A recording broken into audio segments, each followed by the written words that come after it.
Now the topic is Landsat series. Landsat series is the world's longest running system of satellite. Its old too is just started journey after the satellite series of Soviet Union. Landsat series were the joint mission of NASA and USGS, a United States Geological Survey. The objective of Landsat series is the observation of Earth. Basically, there are 9 Landsat satellite, and all are the Sun-synchronous satellite, and all are the Earth observation satellite. NASA, National Aeronautics and Space Administration, is an independent agency of USA federal government. The main objective of NASA is to responsible for the civilian space program and space research. NASA was established in 1958. The headquarters of NASA is in Washington, D.C. The first program of NASA was Apollo Moon Landing Mission in 1969. Before that mission, the Soviet Union launched a program that was the Luna 2 in 1959. That was the first mission regarding the moon. Another important mission of NASA was Skylab space station in 1973. Basically, NASA proposed and patronized lots of programs and lots of satellite missions. Among the all satellite missions of NASA, Landsat series are most important. There are 9 satellites, and 1 to 9 all are successful except the Landsat 6. In Landsat series, all satellites are the Earth observation satellite, and all are the Sun-synchronous satellite, and all have polar to polar orbit.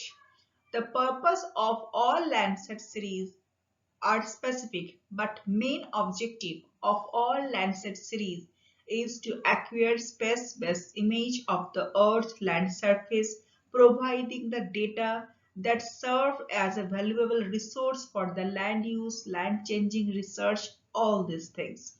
The data are useful to a number of applications, including forestry, agricultural planning, geology, regional planning, education purpose, and it also helps to enhance the quality, capability, and various objective of thematic map. Landsat 1 was basically the Earth observation sun-synchronous satellite, and it provides the information or database related to agriculture, forestry, geology, mineral resource, hydrology, water resource, meteorology, and oceanic condition, marine resource, all these things. And this was the very successful mission and provides a lot of information for thematic mapping. And this is the list of Landsat series 1 to 9, and Landsat 6 mission was not the successful mission. Landsat 1 was launched on 1972. Initial name of the Landsat 1 was Earth Resource Technology Satellite ERTS. It was the Earth observation satellite. It was launched to study the landmass purpose of our planet. A Landsat carries two important instruments. Two important instruments are the camera system and multi-spectral scanner. Among the camera system, a return beam Vidicon was very important and successful camera mission, and it used the multi-spectral scanner. It used the visible band, RGB band, and the infrared band. Landsat 1 was successfully operated up to 1978, but it was designed for the life of 5 years. In spite of that, it operated successfully up to 1978. These are the detailed configuration of Landsat 1. Landsat 1 per day covered 14 orbit. The equatorial crossing time that is related to the local time is 9:45 a.m. The satellite had a repeativity of circle within 18 days. And it is also a sun-synchronous satellite, used multi-spectral band, all these things. Landsat 2 was launched on 2nd January 1975. The configurations of Landsat 2 was very similar to Landsat 1. It's provided continuous 7-year services, and it was removed from the operation due to few technical problems in 1983. It was obviously a sun-synchronous satellite. The per day covered 14 orbit. The satellite has a repetitivity cycle of 18 days. That this satellite crossed equator at 9:45 a.m. It is very much relevant for the calculation of local time. Landsat 2 was acquired on worldwide reference system. This is new thing in Landsat 2. The ground resolution of Landsat 2 was 80 meter. That multispectral scanner has been used here. Band 4 and 5, those are the visible band. The band green and red, those are the visible band used in the Landsat 2. An infrared band and near infrared and mid infrared band also used in Landsat 2. And Landsat 2 was very successful mission. Landsat 3 was launched on 1978. The original name of the Landsat 3 was Landsat C. Like the previous satellites, its configuration is very similar to the Landsat 1 and 2. Obviously, it's a sun-synchronous satellite. Landsat 3 data were acquired on the WRS-1, Worldwide Reference System 1. A Landsat 3 used multispectral scanner. Multispectral band include the green band, red band, and infrared band. The ground resolution of Landsat 3 almost 40 meter. Data collected by the Landsat 3 was used by the 30 countries. Landsat 3 was considered as an experimental project of NASA, and it was operated by the NASA until 1979. After that, operational responsibility shifted to National Ocean and Atmospheric Research (NOAA). Landsat 3 provides a series of informations, and the satellite was placed in a standby mode on the March 1983. Landsat 4 was launched from the California on 16 July 1982. It was the updated version of Landsat 1, 2, and 3. It includes multi-spectral band and new thematic mapper instrument. Multispectral band normally includes the visible band, that is the RGB band, and the thermal band and the infrared band. What is the thematic mapper instrument? Thematic mapper instrument is the sensor with improved spatial and spectral resolution. It used the wide portion of electromagnetic spectrum that technology is known as thematic mapper. This satellite had a 16-day repeat cycle, and thematic mapper instrument is new thing in Landsat 4. It includes the thematic mapper instrument includes a series of thermal band for accurate information from the ground in more details. 7 spectral band include the thermal bands. Those are the visible band 1, 2, 3. 4, 5 are the near infrared and mid infrared. 6 is the thermal band, and 7 is the far infrared band. The resolution, spatial resolution of the thermal band is 120 meter, and rest of the band, the spatial resolution were 30 meters. And swath of this, that is the special resolution of that Landsat 4 was 185 kilometer. The Landsat 4 is significantly different from the previous series because it did not carry the camera system of RBV like the Landsat 1, 2, and 3. and moreover, Landsat 4 data were acquired on WRS-1, that is the Worldwide Reference System. Landsat 5 was launched from the California on March 1984. It is very similar in configuration of Landsat 4. It includes a multi-spectral scanner and thematic mapping instrument like Landsat 4. And Landsat 5 set a world record for its longest operating Earth observation satellite before being decommissioned on July 2013. And repeat coverage of Landsat 5 was very similar to the Landsat 4, that was the 16 days. And Landsat 5 provides a series of information, and mission was very successful mission. Landsat 6 was launched October 1993 from California, but it did not achieve orbit. But the configuration of Landsat 6 was very similar to Landsat 4 and 5.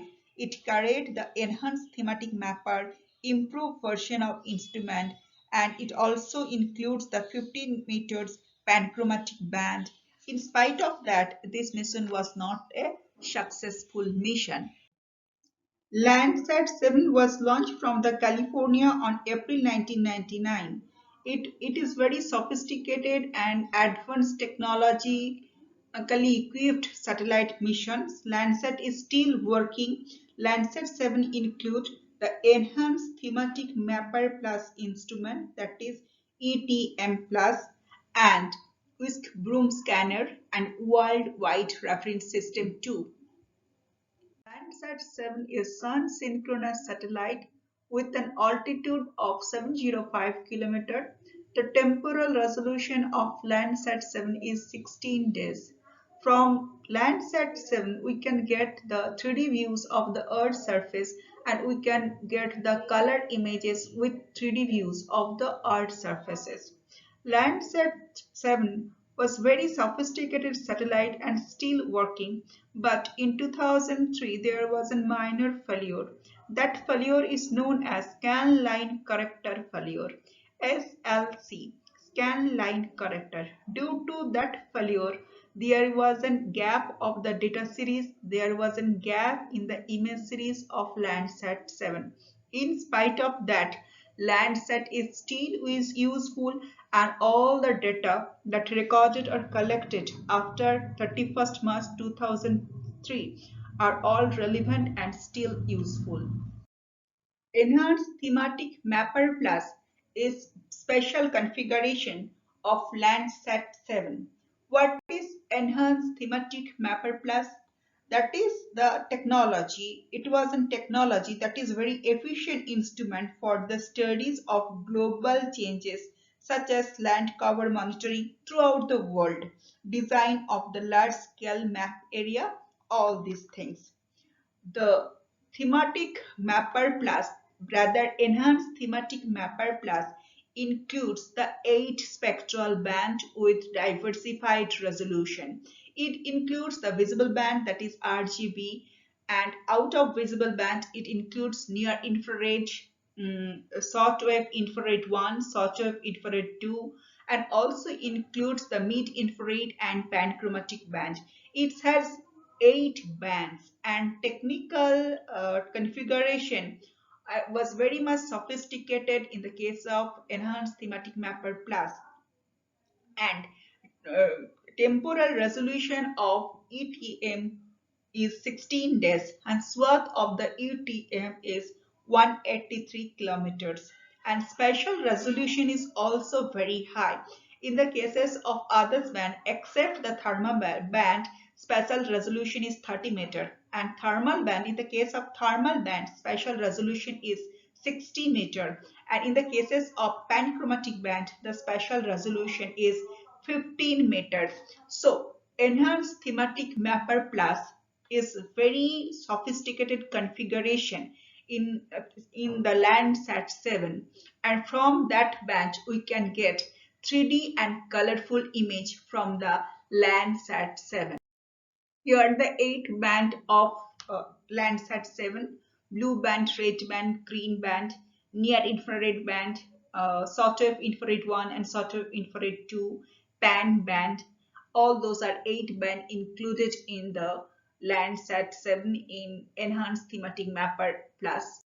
And this is the pan band, and from the pan band we can get very clear and minute details regarding the spatial information, because the spatial resolution of Panchromatic band is 15 meter.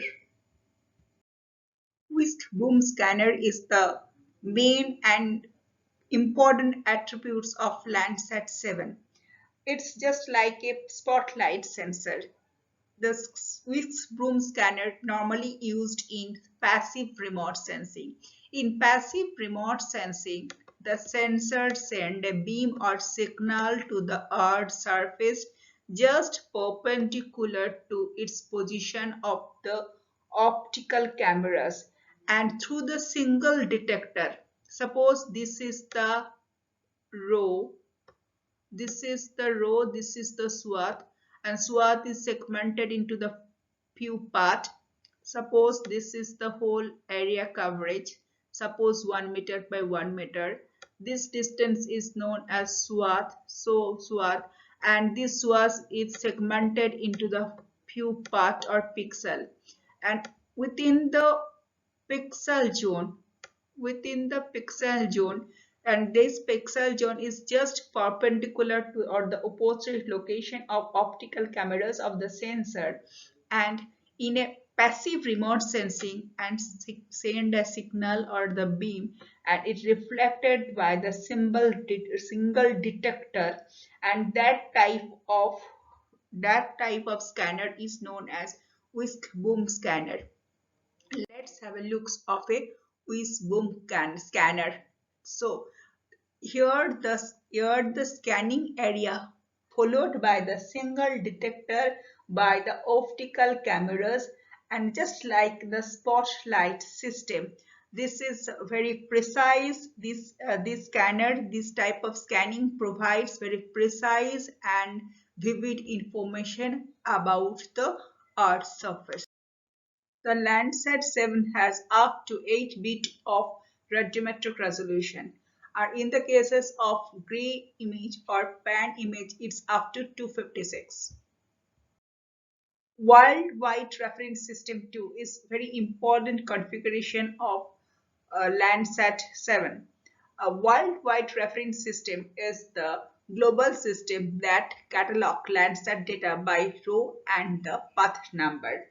Actually, it's a reference system to identify, or you can specify, one can specify in an area of her or his interest with the help of row and column, rather path and row.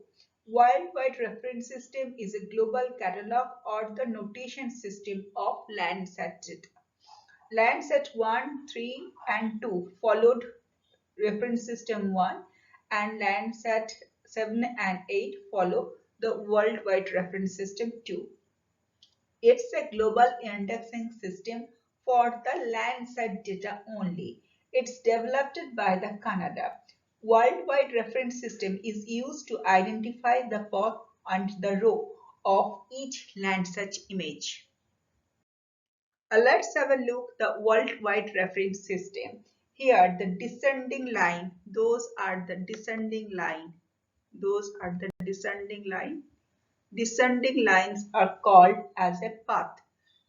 Here the descending line, those are the descending line, those are the descending orbit is known as a path of satellite. Path segmented into 19119 path to north to south. Okay, those are the descending orbit known as the path, known as a path. Path is segmented to 119 path. Those are nothing but a row. Okay, with the help of path number and row number, you can identify your area of interest in satellite imagery.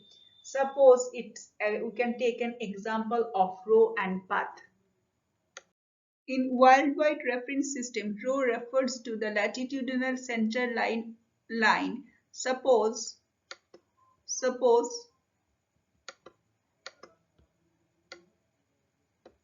those are the path, those are the descending orbit, and rho are the latitudinal center line, those are the rho. These are the path and these are the rho. Okay, rho 60 corresponded to latitude of 0 degree. This is 0 degree.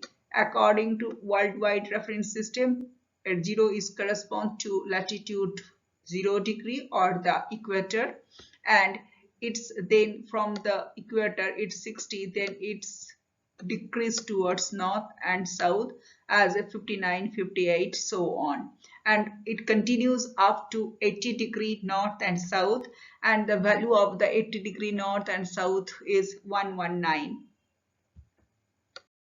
Worldwide reference system 1 and 2 always related to the swath distance of the satellite, and it's related to the global coverage requirement of the path.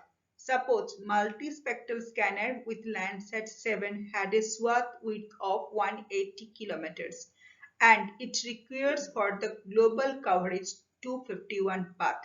So distance of the swath is related to the coverage requirement of the path. Suppose the Landsat ETM have a swath width of 185 kilometers, and it requires only 233 paths to complete the coverage. So be clear.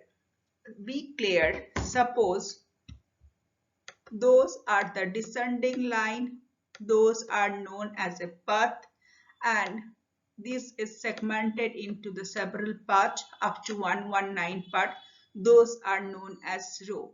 The swath distance, this distance is known as swath distance of satellite. The swath distance of satellite, this width distance of sensor is known as aerial coverage distance is known as swath. Swath distance is somehow related to the path number. Okay, normally Landsat 4 and 5 was accomplished in 233 orbit, and Landsat 7 and 8 is up to 248 row to complete its orbit. It's a Landsat 7 imagery. Landsat 8 was launched on February 2013. It also known as Data Continuity Mission and LDCM, and Landsat 8 is the Sun-synchronous satellite, and it is an altitude of 705 kilometers. Temporal resolution is 16 days.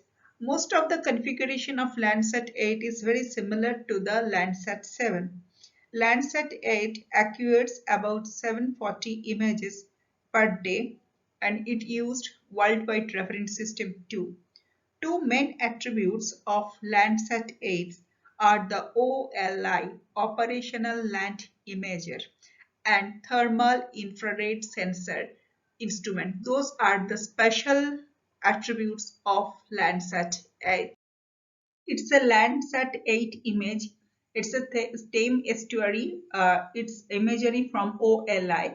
Here there is lots of variation in the watercolor of the river in the estuary zone. It also the image from Landsat 8. This is the information about the Cirrus Cloud. Cirrus Cloud normally the combination of teeny water droplets and the teeny ice crystal. So here the combination and reflectant of the light depend on the combination of water droplets and the rather solid and liquid particles. That's kind of minute information and little information we can get from the Landsat 8. Landsat 8 is highly configured satellite. Radiometric resolution is up to 12 feet. Swath width of the Landsat 8 is 185 km, and temporal resolution is 16 days.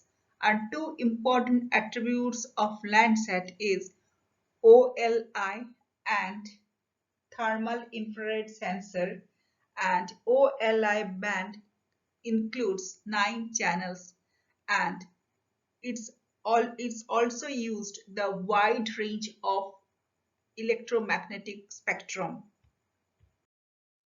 Operational Land Imager is highly configured device and first time included in Landsat series, that is Landsat 8.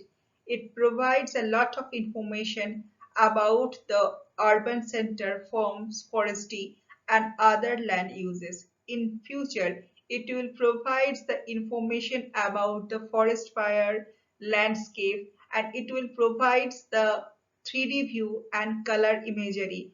Or we are already getting the color and dim image from the Landsat 8 due to operational land imager. Operational land imager is the remote sensing instrument, and it is built by the Ball Aerospace and Technology. And OLI includes a push broom scanner that uses 4-mirror telescope with fixed mirror. Push Broom Scanner is the new technology added in the Landsat 8. It's normally used in passive remote sensing. Push Broom Scanner, also known as Along Track Scanner, it's a device for obtaining images with spectroscopic sensor. Normally, push broom scanner follow the linear distance. It sends along the area, along the line. The Normally, in the case of push broom scanner, the sensor arrange perfectly perpendicular to the flight direction. Here, the arrangement is perfectly perpendicular. Let's have a look. This is the method. In that way, push broom scanner scanned the area. It's a linear arrangement. The Landsat 8 includes a revolutionary advanced technology. OLI includes the 9 spectral bands, and it starts from 1 to 9. It starts from visible to end with the band 9, that is Cirrus band. And all bands have very high resolution. Most of the bands have resolution up to special resolution up to 30 meters, and band has resolution, special resolution is 15 meter, and it's provide very informative and precise information about the earth surface. Landsat 8 and its OLI has 9 bands, and all are very much relevant and helpful. Band 1 is helpful in imaging shallow water resource and the aerosols, identify and tracking the aerosols. Band 2, 3 and 4, those are the visible band, are helpful to creating true color composition image. Two-color composite image. Band 5 is helpful for ecological purpose, especially for the vegetation index, vegetation density, to identify the crop diversity, plant species diversity, and their basically it's helpful for identify or create or calculate NDVI index. Band 6 and 7 are useful in geology and geological investigation, rock, soil type, even the lineament zone to identify the zone of lineament, etc. And band 8 is helpful in creating image with very high resolution and very high precision level.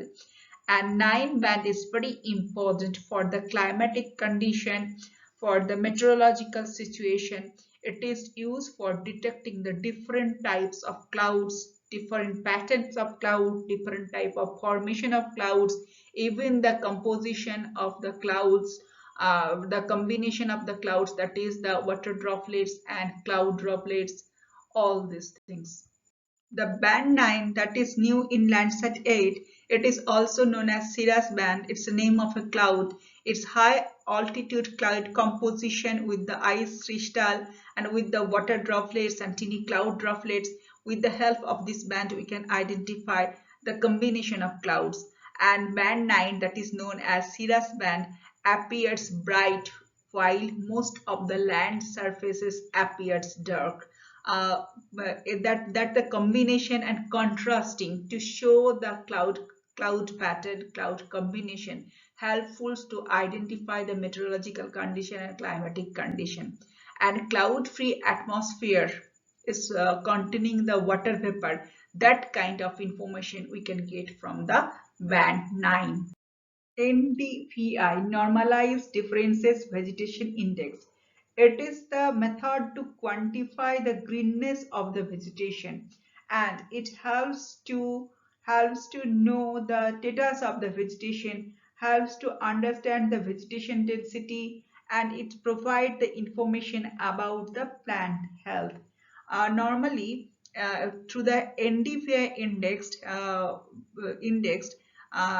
we can get the information about the agricultural production, forecasting the fire zone, and also the monitoring the drought condition. It's a very relevant application. It has very relevant application in ecological condition, even the agricultural situation and the irrigated and unirrigated situation. It also helps to prevent and getting information about the crop failure. Let's have a look. Those are the trees in right hand and left hand side. Left hand side, this is a healthy one, and this is healthier one, and this is not so much healthy. So from multispectral scanner or the OLI system, we can get information about those reflected reflectant or the information about the reflectant of the healthier tree and less healthier tree. And we can get the information about those trees from visible band and near infrared band. But reflectant will be obviously different. So how to calculate NDVI? So the reflectant of a same object in a near infrared band and minus red band and divided by reflectant of same object in a near infrared band plus red band, we can calculate the NDVI index, and from this NDVI index we can get information about the forest fire condition, agricultural situation, seasonal variation of agriculture, crop failure, greenness of the vegetation. Rather, NDVI provides a lots of ecology and environment related information to us. Like Landsat 7, Landsat 8 also provides the three-dimensional information about the Earth's surface, and we can get colored three-dimensional information in more precise form in Landsat 8. And from that information, we can make digital elevation model that is known as DAME. And DAME is very much relevant in the cases of geographical information system to identify the relief, to produce the digital relief map. Those are very relevant information for the geographical research as well as the research field of geology. LIDAR is the 3D laser scanning. This is very important instrument used in Landsat 8. It measures distance by illuminating the target with the laser light, and we can get the linear distance information from the LIDAR system, and this is very important attributes of Landsat 8. Landsat 9 is a planned Earth observation satellite scheduled for launching in September 2021, but yet not detailed information we obtained. Most of the configuration of Landsat 9 is similar to the configuration of Landsat 8. 1 to 8, all Landsats are very successful missions except the Landsat 6. Landsat 7 and 8 are still working. Here, out of Landsat series, here I would like to conclude with the name of Kalpana Chawla and the Columbia disaster 2003. A space shuttle Columbia disaster was a fatal incident of NASA in United States space program occurred on February 2003, and the space shuttle Columbia disintegrated as it re-entered in atmosphere and killing 7 crew of member of the spaceship, and that was the very unfortunate incident of NASA, and it destroyed the space scientist like Kalpana Chawla.